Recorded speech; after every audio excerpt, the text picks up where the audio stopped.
Class 9, chapter number 1, exercise 1.1, question number 1 is find the order of the following matrices. इस question में हम लोगों ने फाइंड करना है order of matrix. Order of matrix हमेशा फाउंड होता है by the row by column technique. Means कि आप सबसे पहले रोज़ को काउंट करेंगे और बाद में आप लोग कॉलम को आइडेंटिफाई करेंगे, तो वो हमारे पास क्या हो जाएगा, order of a matrix. Let's suppose कि हमारे पास जो मैट्रिक्स है वो आ जाता है 2 0 0 5. देन इसका ऑर्डर हम लोग किस तरह से डिटर्मिन करते हैं, by row by column. Mean R C rows. How many rows there are? 2 rows. 2 rows and columns are also 2, so we will write 2 by 2. It means in this matrix we have 2 rows and 2 columns. Now let's start our question. Okay, first question is a equals to 2 minus 5 3 6. इस question में हमारे पास क्या है, 2 rows and 2 columns. 2 rows and 2 columns. तो इसका order हमारे पास क्या आ जाएगा, 2 by 2. Then part B is 2 0 3 5. Same 2 rows 2 by 2, 2 columns. Then we have part C. Part C equals to 2 and 4. इस मैट्रिक्स में हमारे पास क्या आएगा, 1 रो एंड 2 कॉलम्स. ये एक रो है और ये 2 कॉलम्स आ जाएंगे हमारे पास. तो इसका ऑर्डर क्या हो जाएगा, 1 by 2. डी पार्ट में वो कहता है 4 0 6 रोज. बाय RC टेक्निक रोज कितनी आएंगी, 3. 1 2 3 और कॉलम हमारे पास कितना आएगा, 1. 3 by 1 ऑर्डर आ जाएगा. पार्ट ई में कहता है ABCDEF.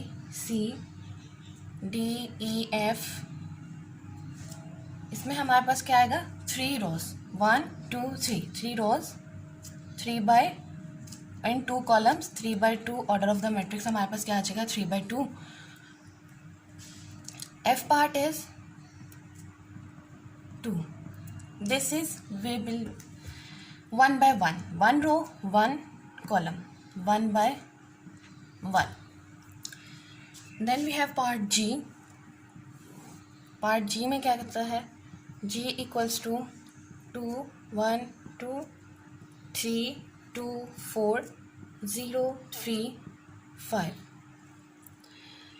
How many rows, 1 2 3 rows and columns are also 3. The order will be 3 by 3. Last question of the part of the question number 1 is H equals to 2 1 3 0 4 6. How many rows, 2 rows and 3 columns, 2 by 3. So this is how to find the order of the matrix. Now we have the question number 2. Question number 2 में वो हमें कहता है कि which of the following matrices are equal. ये matrices आपको दिए गए हैं टिल A to J और हमने बताना है कि कौन से ऐसे matrices हैं जो आपस में इक्वल हैं. तो by order of the matrix हम लोग देखेंगे कि हमारे पास कौन से matrices आपस में इक्वल हैं. सो फर्स्ट ऑफ ऑल सबसे पहले हमारे पास कौन से matrices इक्वल आते हैं, A मैट्रिक्स जो है वो हमारे पास आता है C मैट्रिक्स के इक्वल आता है. कैसे, 5 A इज मैट्रिक्स वाली 3 वैल्यू है, इसमें हमारे पास दिया गया 5 minus 2. तो C इक्वल आ जाता है हमारे पास, विल बी इक्वल्स टू 3. तो A will be equals to C. तो A मैट्रिक्स हमारे पास C मैट्रिक्स के इक्वल हो गया, वैल्यू भी सेम और ऑर्डर भी सेम आ जाता है. देन अगर सेकंड पे आइडेंटिफाई करें तो हमारे पास B मैट्रिक्स जो है वो इक्वल आएगा to the I matrix. This B matrix will be equals to the I matrix. How, by the order of the matrix 1 by 2 1 by 2. और इसको जब हम ऐड कर लेंगे तो हमारे पास सेम आ जाएगा 3 and 5. ऑर्डर भी सेम, वैल्यूज़ भी सेम. सो मैट्रिक्स जो है हमारे पास वो इक्वल मैट्रिक्स आ जाते हैं. Then in the third part में अगर हम तीसरे में आइडेंटिफाई करें तो हमारे पास ई मैट्रिक्स इक्वल आ रहा है एच मैट्रिक्स के, और then H matrix also equal है to the J matrix equal. किस तरह से ई मैट्रिक्स है हमारे पास 4062, एच मैट्रिक्स भी हमारे पास 4062, और जब हम इसको सॉल्व करेंगे तभी हमारे पास क्या आ जाएगा 2 + 2 4, 4 + 2 6, 2 - 2 0, 2 + 2 2, 2 + 0 2, तो हमारे पास सेम मैट्रिक्स आ जाता है। तो E matrix equals to H matrix equals to J matrix. Then at last हमारे पास दो मैट्रिक्स बच गए, F matrix equals to the G matrix. F matrix हमारे पास क्या आता है 2/6, और 3 - 1 2, और 3 + 3 6, तो मैट्रिक्स की वैल्यूज भी सेम, ऑर्डर भी सेम, तो हमारे पास क्या होगा ये वाला मैट्रिक्स आपस में इक्वल आ जाएंगे। So first of all A matrix equal हुआ सी मैट्रिक्स के, बी इक्वल हुआ आई मैट्रिक्स के, A equals to H equals to J matrix, and then F equals to G matrix.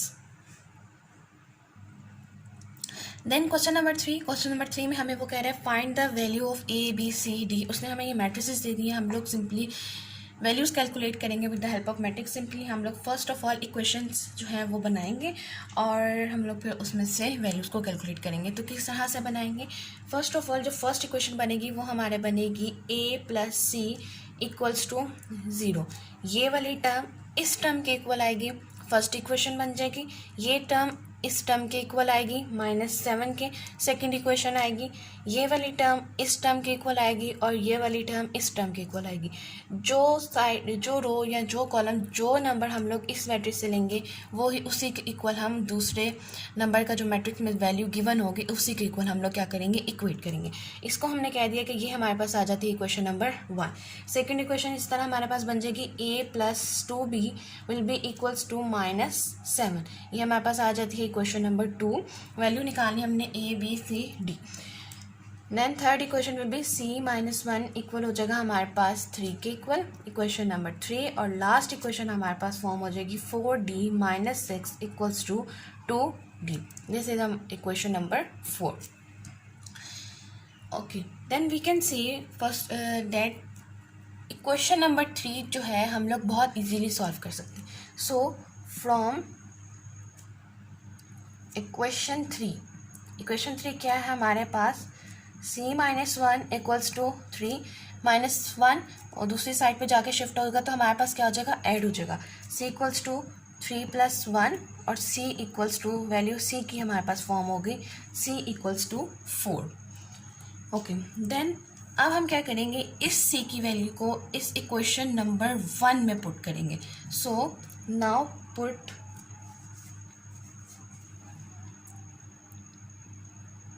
यहाँ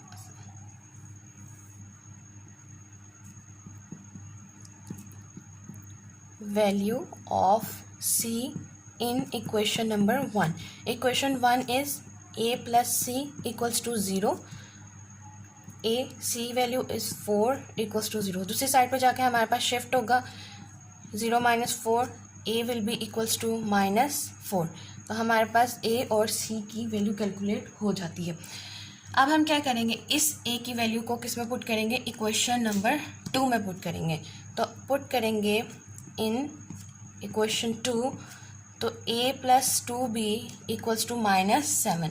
इक्वेशन 2 में पुट किया -4 + 2B equals to -7, 2B equals to -7 + 4, 2B equals to -7 + 4 equals to -3, and then value of the B is -3 divided by 2.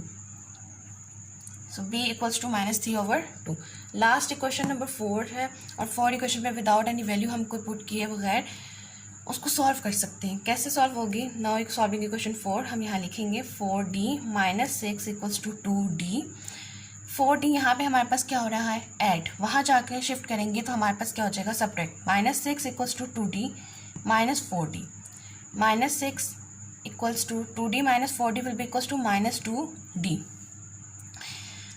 Divide करेंगे -6 D equals to -6/-2, minus से cancel, and 2 3 equals to 6, तो D की value हमारे पास क्या आ जाती है D will be equals to 3। So A की वैल्यू क्या हमारे पास निकली -4, B की वैल्यू निकली -3/2, C की वैल्यू निकली हमारे पास 4, और डी की वैल्यू हमारे पास क्या आएगी 3। सो इस तरह से हम लोग with the help of the two matrix with the equal sign हम लोग वैल्यूज़ किस तरह से फाइंड कर सकते हैं। इसी तरह क्वेश्चन अगर वो किसी तरह शिफ्ट करके दे दे, वैल्यूज़ चेंज कर दे, क्वेश्चंस का स्टाइल चेंज कर दे, तो हम लोग बहुत इजीली सिमुल्टेनियसली, कुछ ऐसे क्वेश्चंस आते हैं जिसमें हमें सिमुल्टेनियसली सॉल्व करना पड़ता है, लेकिन हमें इसमें सिमुल्टेनियसली सॉल्व नहीं करना पड़ा। इस सिंपली सीधा सीधा हम लोगों ने क्वेश्चन सॉल्व करनी है और हमारे पास इसका आंसर आ जाएगा। So this is the exercise number 1.1 we have completed today.